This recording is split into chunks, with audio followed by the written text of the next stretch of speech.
Hey guys, this is Gaijin Hunter. Tigrex has been terrorizing hunters for a decade since its debut in Monster Hunter Portable 2nd in 2007 for the PlayStation Portable, known in the West as Monster Hunter Freedom 2. In this video, we're going to take a look at the history behind this flying wyvern that, unlike Rathalos, rules the ground instead of the air.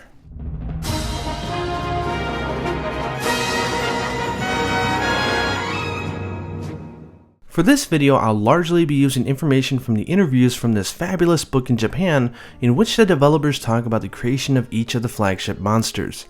In it, they recalled that the producer, Ryozo Tsujimoto, had told the entire development team at the start of the project that he wanted a flagship monster that was incredibly simple to understand. Now, one thing you have to keep in mind is that we were just coming off of Monster Hunter DOS, and the flagship for that was the Elder Dragon Kushara Daora, which was a pretty fantastical kind of monster with its ability to manipulate the wind around it.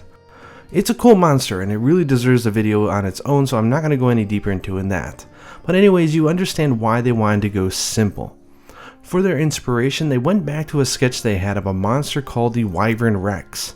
After all, a dinosaur is simple and players of all ages could understand that. They started out with a demon-looking like design, but they started simplifying it until they came to its final look. And for its name, they chose Tigrex, literally tiger and T-Rex put together. The reason they went with tiger was to add opposition to Rathalos, which in Japanese is called Leoleus. Leo, of course, meaning lion, and Basileus, the Greek word for king. For you biology nuts out there, according to the official encyclopedias, Tigrex belongs to the order of Sauristia. I'm going to butcher that name, I'm sorry, which means that it has a pelvis that is similar to that of a lizard. It belongs to the suborder of unknown, however most of the encyclopedias do go into a list in which it's listed as being a sauropod, meaning that it is a quadruped, meaning that it walks on all fours. And it belongs to the family of Rex. For gameplay, they started with two key features. One was a monster that charges at you, and two, one that has a crazy appetite. One challenge they already had was that they had Diablos, a monster that was already known for charging at the player. This drove them to design Tigrex with long front legs and short back legs. They had a hard time though because there wasn't a lot of real life animations from animals that they can look at for reference, but they did decide pretty early on to have its legs coming out of its body from the sides like a chameleon.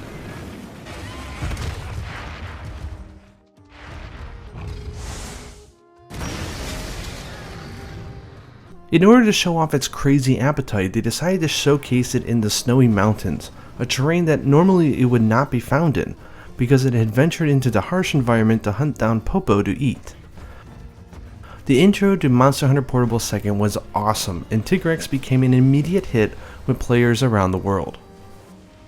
For game design, one interesting thing is that the Monster Hunter team always starts with making the monsters insanely hard, and they just take its personality and they push it to the max.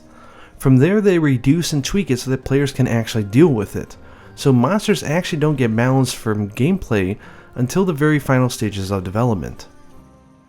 It was actually Kojima-san, the producer of Monster Hunter Generations, who at the time came up with the idea of having Tigrex stop to taunt the player after doing 2 forward lunges when enraged.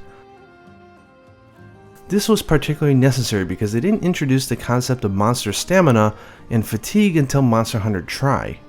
This is another reason why Tigrex started out as quite the nightmare monster, but has gradually been seen as sort of like a cute flagship by many of us hunters.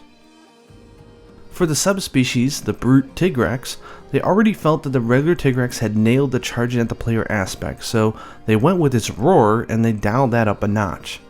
In Monster Hunter 4, they also decided to add a rare species called the Molten Tigrex. They started out by making it really big, but that also made its safe spot, which is the area under the armpit of its front feet, even larger. But they didn't want it to use like a breath attack because the design for Tigrex is to be simple, so they decided to add blast blight powder to make the area around that safe spot dangerous. The idea is that its claws scrape the ground and that is what creates the blast dust. One fun fact is that in Japan, the rare species is actually nicknamed Kitty, taking the T from Tigrex and the Ki from the word for a rare species, which is Kishoshu. Only in English do they give descriptive names for rare species like molten. And finally, in Monster Hunter Generations, it even got a deviant called the Grimclaw Tigrex, which focuses on its strong claws. I love how it's always shown being chasing down the player, even in cute titles like Feline Village Deluxe. Tigrex to this day remains an incredibly popular monster in the series. During the 10th anniversary, they did a massive poll of players, and it actually won 5th place for their favorite monster of all time. Its armor is cool looking, and generally it sports attack up, auto tracker, fast eating skills, and stuff that really captures the personality of this monster.